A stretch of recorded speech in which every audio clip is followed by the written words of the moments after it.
हम परमेश्वर का धन्यवाद करते हैं आज के दिन के लिए, और हम सभी भाई बहनों का आज के दिन प्रभु यीशु मसीह के नाम से स्वागत करते हैं। आज की संगति में परमेश्वर आपको आशीष दे और हर एक क्षेत्र में आपको भरपूरी और आनंद दे प्रभु यीशु के सामर्थ्य नाम से। आइए हम आज के दिन परमेश्वर की सामर्थ्य और अनुग्रह के द्वारा जो परमेश्वर ने हमें वचन दिए हैं उन वचनों को हम देखते हैं प्रभु यीशु के सामर्थ्य से। हमें आज जो वचन परमेश्वर ने दिए हैं कि हम हर व्यक्ति देखते हैं अपना, जैसे लोग किसी मुसीबतों में घिरे रहते हैं, लेकिन उस मुसीबतों से छुटकारा पाने के लिए वो क्या है कि अपने जीवन के अंदर वो अधिकार को नहीं देखते हैं।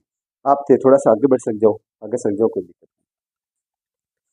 वो क्या है कि अपने अधिकार को नहीं समझ पाते हैं। ठीक है, तो जो आज परमेश्वर ने हमें अधिकार दिया है, हम क्योंकि जो संसार के अंदर चीजें हैं उन चीजों से हम वंचित हैं, लेकिन जो हमें खुदा ने, परमेश्वर ने जो हमें अधिकार दिया है उस अधिकार को हम नहीं जानते। तो इसीलिए आज हम उस अधिकार को देखते हैं जो परमेश्वर ने हमें जो अधिकार दिया है, उस अधिकार को हम देखते हैं। ठीक है, तो हम निकालते हैं लूका 4 अध्याय और पद हम 31 से इसे देखते हैं। निकाल लिया आपने? लूका अध्याय 4 पद 31 से लेकर हम इसे और 39 तक देखेंगे। ठीक है, यहाँ पर कहता है कि फिर वह गलील के कफरनहूम नगर को गया और सबत के दिन लोगों को उपदेश दे रहा था। सबत का दिन कौन सा? जैसे आज ये परमेश्वर का संडे का दिन है, वो क्या है? सबत का दिन है। तो इसी दिन प्रभु यीशु उस दिन संदेश दे रहे थे अपने लोगों को। मतलब 32 के अंदर कहता है कि वे उसके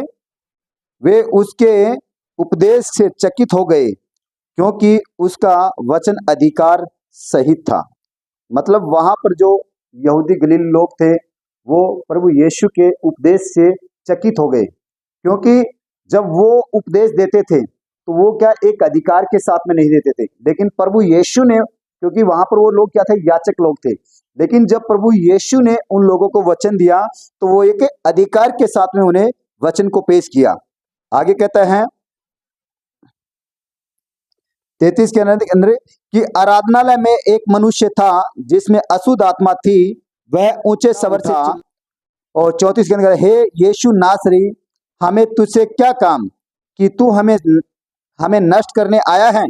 मैं तुम्हें जानता हूं कि तू कौन है, तू परमेश्वर का पवित्र जन है। तो इसका मतलब है कि प्रभु यीशु को एक मनुष्य नहीं पहचानता है, लेकिन प्रभु यीशु को दुष्ट आत्मा पहचानती है कि प्रभु यीशु कौन है, क्योंकि प्रभु यीशु एक परमेश्वर है। ठीक है, लेकिन प्रभु यीशु मसीह को दुष्ट आत्मा पहचानती थी कि प्रभु यीशु मसीह कौन है, लेकिन एक मनुष्य प्रभु यीशु को नहीं पहचानता है। जब तक उसके ऊपर अनुग्रह परमेश्वर का नहीं होगा, परमेश्वर वो प्रभु यीशु को नहीं जान सकता है। ठीक है, आगे 36 के अंदर कहता है कि इस पर सबको अचंभा हुआ और वे आपस में बातें करके कहने लगे कि यह कैसा वचन है, क्योंकि वह अधिकार और सामर्थ के साथ अशुद्ध आत्माओं को आज्ञा देता है और वे निकल जाती हैं। क्योंकि यही बातें हैं कि अधिकार, परमेश्वर हमें क्यों इस चीज के प्रति बताने के लिए हमें स्वर्ग से उतरा था, उस अधिकार के बताने के प्रति। क्योंकि परमेश्वर ने जब हमें रचा था तो अपने वचन के अनुसार उसने कहा कि आओ मनुष्य को अपनी समानता में रचें। परमेश्वर ने वहां उन्हें कहा था कि आओ हम मनुष्य को अपनी समानता में रचें, लेकिन मनुष्य पाप के अंदर गिरकर वो अपना अधिकार खो चुका है, तो उसे अधिकार याद नहीं है। तो इसीलिए प्रभु यीशु उस अधिकार को दिलाने के लिए पृथ्वी पर हमें आए और हमें उद्धार देने के लिए इस पृथ्वी पर आए। ठीक है, तो उन्होंने कहा कि जैसा, मतलब वचन कहता है कि जैसा मेरे पिता करता वैसा ही मैं भी करता हूं। आगे कहता है इस प्रकार चारों ओर हर एक जगह उसकी चर्चा होने लगी। तो जिस प्रकार से ही प्रभु यीशु ने उस शैतानी आत्मा को निकाला वहां से, तो उसकी चर्चा चारों ओर फैलने लगी। जैसे हमें संसार में भी देखते हैं, जब कुछ कार्य होता तो मतलब अगर कुछ भी कांड हो जाता तो वो बातें तुरंत फैल जाती हैं। उसी प्रकार से प्रभु यीशु ने जो चमत्कार किया वो चार मतलब वहां पर कफरनहूम में फैल गया। तो 38 के अंदर कहता है कि वह आराधनालय में उठकर शमौन के घर में गया और शमौन की सास को जवर में पड़ा हुआ देखा और उन्होंने उसके लिए उससे विनती की। किसे? पिता से विनती की, हे पिता इसे इसी समय इन तमाम आत्माओं से छुटकारा दे। तो क्या है वहां पर हमें क्या जताता है, वहां पर वो अधिकार जताता है जो परमेश्वर ने हमें दिया है। आगे कहता है 39 के अंदर, उसने उनके निकट खड़े होकर जवर को डांटा और जवर उतर गया और वह तुरंत उठकर उसकी सेवा टहल करने लगी। हालेलुया। तो यहाँ पर प्रभु यीशु मसीह ने उस दुष्ट आत्मा को डांटा, बुखार की जो आत्मा थी, जवर था, उसको डांटा और वह तुरंत निकल गई। क्यों निकल गई? क्योंकि प्रभु यीशु मसीह के पास वो अधिकार था, और यही अधिकार प्रभु यीशु मसीह ने हमें दिया है। और जब ये चीजें हम कब प्राप्त कर सकते हैं? ये चीजें हम जब प्राप्त कर सकते हैं जब उसके साथ में हम बने रहेंगे तब। आइए हम लूका 10, 18 और 19 को देखते हैं। हम यहाँ पर जो अधिकार की बातें हुई हैं, परमेश्वर ने हमें अधिकार दिया। उसने उनसे कहा, मतलब प्रभु यीशु मसीह ने लोगों से कहा कि मैं शैतान को बिजली के समान स्वर्ग से गिरते हुए देख रहा था। तो इसका मतलब कहाँ था? पर मतलब वो कौन था? वो परमेश्वर था। मतलब वो कह रहा कि मैंने उसे नीचे गिरते हुए देखा। तो मतलब प्रभु यीशु मसीह उस समय जब शैतान को नीचे गिरा था तब पिता के साथ में बैठे थे। ठीक है, आगे कहता है देखो 19 के अंदर कि देखो मैंने तुम्हें सांपों और बिच्छुओं को रौंदने का अधिकार और शत्रु की सारी सामर्थ पर अधिकार दिया है, और किसी वस्तु की तुम्हें कुछ हानि न होगी। हालेलुया। तो यहाँ पर प्रभु यीशु मसीह क्लियर साफ साफ कर रहा है कि मैंने तुझे सांप और बिच्छुओं और दुष्ट की सारी सामर्थ पर अधिकार दिया है। लेकिन हम लोग क्या करते हैं आज?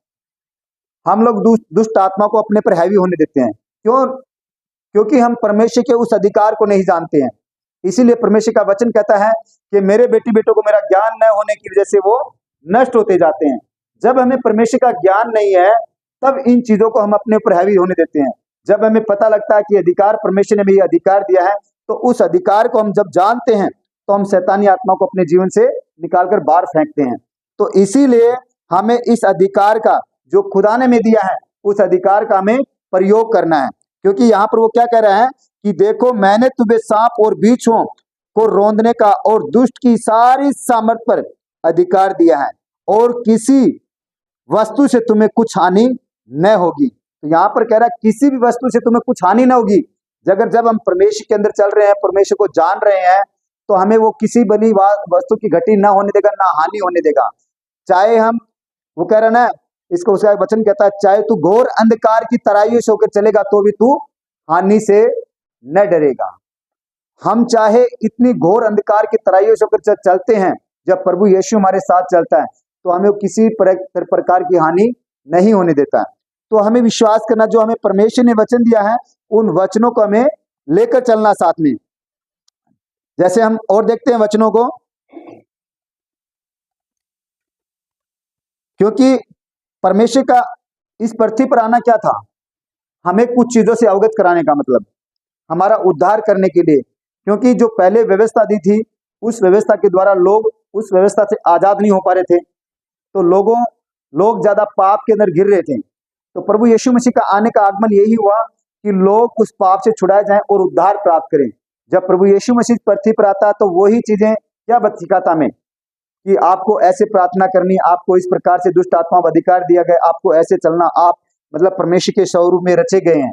ठीक है, ये चीजें बताता है ताकि हम उस अधिकार को जो परमेश्वर ने हमें सृष्टि बनाते समय, जब मनुष्य को बनाते समय कहा था कि आओ हम मनुष्य को अपनी समानता में रचें, तो उस समय अपनी समानता में रच के जो अधिकार परमेश्वर ने हमें दिया था, उस अधिकार को जताने के लिए प्रभु यीशु मसीह ने इस पृथ्वी पर हमें यहाँ पर आए, ताकि हम उस सत्य को जानकर शैतान की युक्तियों से जो हम पर हैवी होती हैं, हमें बीमारियों के द्वारा या लड़ाई झगड़े क्लेश के द्वारा जो हमारे जीवन के अंदर आती हैं, उन चीजों से हम विजय प्राप्त करते हैं कर सके प्रभु यीशु के नाम से। ठीक है, हम कुछ वचन को देखते हैं। जैसे परमेश्वर नहीं चाहता कि कोई भी व्यक्ति बीमार हो, क्योंकि जैसे एक उदाहरण है कि हम जब पृथ्वी पर होकर, मतलब हम ये नहीं चाहते कि हमारा बच्चा बीमार हो, क्योंकि हम यही चाहते हैं कि हमारा बच्चा एक आनंद की जिंदगी जिए। तो जब उस खुदा ने हमें रचकर इस पृथ्वी पर भेजा है तो वो कभी नहीं चाहेगा कि हम बीमार रहें। लेकिन हम क्यों बीमार रहते हैं? क्योंकि उस खुदा से दूर रहकर हम बीमार होते हैं। अगर उस खुदा को हम अपने अंदर बसा लेंगे तो हमें बीमार नहीं रहने देगा, वो हमें आनंद और शांति देगा, क्योंकि वो इसलिए आया कि उसका वचन कहता है कि प्रभु यीशु मसीह इसलिए आया कि तुम बहुतायत से जीवन पाओ। जीवन कब पाते हैं? जब हम प्रभु यीशु मसीह को अपने अंदर बसाते हैं, उसकी आज्ञाओं पर चलते हैं, ठीक है। अन्यथा अगर संसारी चीजों में हम चलेंगे तो हमारे जीवन के अंदर क्या है? वही बीमारी है, वही क्लेश है, वही लड़ाई है, वही झगड़े है, वही गाली गलौच है। तो उसमें क्या करते हैं? हम अपने जीवन को नरक की तरफ ढालते हैं। तो यहाँ पर एक वचन और कहता है कि चोर किसी और काम के लिए नहीं आता, चोर चोरी करने के लिए आता। जैसे यूहन्ना 10:10 कहता है कि चोर चोरी करने के लिए आता और घात करने का उसका काम है। तो चोर का काम चोरी करना है और घात करना उसका काम है, लेकिन प्रभु यीशु मसीह वहां पर कहता मैं इसलिए आया कि तुम बहुतायत से जीवन पाओ, थोड़ा नहीं, बहुतायत से जीवन पाओ। तो इसीलिए हमें परमेश्वर की कुछ आज्ञाओं को मानकर और उसे ग्रहण करके चलना है, ठीक है। परमेश्वर नहीं चाहता कि कभी भी उसके बेटे बेटियां मतलब बीमारियों के अंदर गिरे रहे, मुसीबतों के अंदर गिरे रहे या फाइनेंस से स्ट्रगल करें, ठीक है। वो कभी नहीं चाहता। वो चाहता कि मेरे बच्चे आनंद से रहें, खुशी से रहें और वो अपने नाम, उसके नाम की महिमा करते रहें, ठीक है।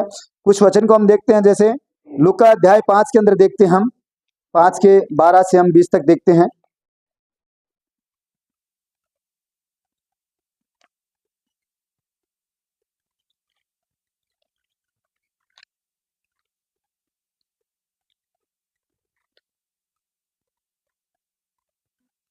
बारह से लूका अध्याय 5 पद 12 निकाल लिया हैं कि 12 के अंदर कि जब वह किसी नगर में था तो वहां कोढ़ से भरा हुआ एक मनुष्य आया और वह यीशु को देखकर मुंह के बल गिरा और विनती की कि हे प्रभु। जो इस वचनों को ऑनलाइन भी देखते हैं, मैं उनके लिए परमेश्वर का धन्यवाद करता हूँ। परमेश्वर उन्हें भी इन वचनों के द्वारा अद्भुत समझ और बुद्धि दे, ताकि वो अपने अधिकार को समझ सके और शैतान की युक्तियों से लड़ सकें। जो परमेश्वर ने हमें अधिकार दिए हैं, उस अधिकारों को वो जानने पाए यीशु के सामर्थ्य नाम से। पिता, तेरी समझ बुद्धि हर एक इस वचनों को देखने वालों को जीवन में प्रभु अद्भुत रीति से कार्य करे यीशु के सामर्थ्य नाम से। पिता, मैं तेरा धन्यवाद करता हूँ यीशु के सामर्थ्य नाम से। Amen, amen. Thank you Jesus.